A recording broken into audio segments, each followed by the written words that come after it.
Ouais, ben on ne donnait pas très cher de la peau du Canadien à Columbus. Et pourtant, la troupe de Martin Saint-Louis est allée arracher un gros point de classement contre les Jackets. C'est quand même indécent.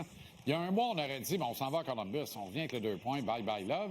Et là, whoop, on ne donnait pas cher. C'est dire le niveau de confiance, comment ça a baissé. J'ai été, par contre, impressionné lundi soir. D'abord par l'effort concerté, soutenu du groupe lors de certaines vagues dans la rencontre. Agréablement surpris aussi par la réaction positive de Juraj Slafkovský, qui, muté à Oliver Kapanen et Ivan Demidov, s'est comporté en jeune vétéran, en véritable leader qui a montré le chemin, qui a prêché par l'exemple. C'est un des bons matchs que j'ai vu Juraj Slafkovský jouer depuis qu'il est dans la Ligue nationale. Columbus est un club de milieu de peloton, c'est vrai. Et dans son état actuel, le Canadien ressemble davantage à une équipe de fin de grille qui reconstruit. Sauf sur la glace hier soir. Les échanges étaient équitables. Le Canadien s'est battu comme il ne l'a pas fait souvent en novembre. 2 maigres victoires en 8 sorties, seulement 5 points de classement sur une possibilité de 16. C'est beaucoup trop peu pour les ambitions renouvelées de l'actuelle édition du bleu, du blanc et du rouge. Martin Saint-Louis est celui qui m'a le plus renversé à Columbus, dans le bon sens du terme. Le coach a osé. Profitant d'un match très ordinaire de Slav contre le Boston, Martin lui a préféré Zachary Bolduc aux côtés de Suzuki et Caulfield. Inutile de préciser que j'en espérais plus tant et que j'en fus très heureux. Après une première période très tranquille, le premier trio a trouvé un rythme intéressant, plus le match progressait. Je me disais d'ailleurs que sur un essai prolongé, la production ne tarderait pas. Suzy et Cole se connaissent par cœur, mais ils connaissent tout autant Slav, avec qui ils jouent depuis plus de 3 ans. Il faut du temps d'adaptation avec un nouveau compagnon de trio, et Saint-Louis doit se montrer patient. Est-ce qu'il en a vraiment le choix de toute façon au moment où on se parle? J'ai pas compris que Martin réunisse Slav à ses 2 compagnons de la première heure en fin de 3e, sauf bien entendu alors que Jacob Dobèche avait retraité au banc à la faveur d'un 6e homme. Là, c'était tout à fait mérité. Ce qui me ramène toujours à la même question. Qu'est-ce que Martin reproche à Zachary Bolduc, qui n'a pas retouché la glace dans le dernier tiers du 3e engagement et à qui on a préféré Jake Evans en prolongation? Je répète, Jake Evans en prolongation à 3 contre 3. Et de grâce, gardez vos stats avancées pour vous autres. Rendu entre la 60e et la 65e minute de jeu d'un duel, tu as besoin davantage de guts, de décision d'instinct que de calculs scientifiques. Revenons aux 3 engagements initiaux et aux compositions du coach.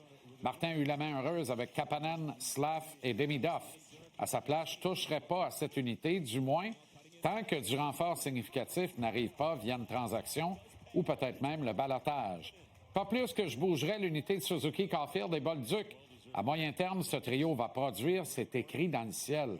Surtout si Bolduc peut retrouver sa confiance en profitant de quelques avantages numériques en première vague, ce qu'il n'a pas eu la chance de faire hier à Columbus. Mais Martin, demain et samedi, ou plutôt jeudi et samedi, aura à son tour le dernier changement et pourra opposer cette unité de Suzuki, Caulfield et Bolduc à des trios plus prenables de l'adversaire.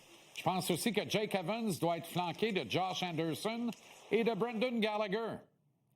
Et honnêtement, Joe Veleno, que vous voyez sur cette grille, là, la vraie vérité, là, c'est qu'il n'y a pas d'affaire. Si j'écoute vraiment mon cœur et moi, mon gut feeling, là, Washington s'en vient jeudi. Ils t'ont pilé d'en face en série éliminatoire le printemps dernier. Ils t'ont ridiculisé, ils t'ont brassé. Ils ont fait ce qu'ils voulaient avec toi qui avait l'air d'une poupée de chiffon. Veleno s'en irait dans les estrades et jeudi et samedi. Roy retournerait aider le Rocket qui joue 3 gros matchs à domicile à Laval cette semaine. Et je rappelle Tyler Thorpe et Florian Jacquet que je jumelle à Jared Davidson sur un 4e trio de Ligue américaine, c'est vrai, avec 3 kids qui rêvent à la Ligue nationale et qui sont loin d'y être rendus, mais qui vont tout laisser sa glace en faisant bien des petites choses sans plus et surtout qui vont être prêts à mourir pour la patrie, à faire respecter l'équipe et leurs coéquipiers, à empêcher des gars comme Wilson et le reste des Caps et quelques redresseurs de Toronto de venir nous rire d'en face. Ça prend des gros bonhommes et une identité propre à un quatrième trio. Malheureusement, ce n'est pas l'apanage de Joshua Roy, pas plus que de Joseph Veleno, qui patine élégamment, puis c'est tout. Rien de personnel là, envers Roy, encore moins envers Veleno, aucun doute, mais des contributions offensives inexistantes, ça n'aide en rien le tricolore actuellement. En défensive, je dois admettre ne pas trop comprendre le rappel de Marc Del Gaizo, mais ça prend un extra. C'est déjà une amélioration sur l'année passée. On voyageait sans extra dans l'Ouest, rappelez-vous. Imaginez, la gastro de Tony frappe le club, on est-tu dans le trouble? Alors, police d'assurance pour Del Gaizo, mais et c'est bien correct de même. Mais tant qu'à utiliser Albert Jacquet pour moins de 10 minutes par match, en surtaxant au demeurant des gars comme Matheson, Dobson et Hobson, pourquoi ne pas rappeler Adam Ekstrom et l'insérer sur une troisième paire plus efficace défensivement, plus étanche avec Alex Carrier? Je me répète, mais Ekstrom jouerait actuellement en équipe première dans la moitié des clubs de la Ligue nationale. Choix de troisième tour en 2022. Je pense qu'à 22 ans, il mérite de démontrer, à tout le moins sur une courte période, où il est rendu dans sa courbe de progression.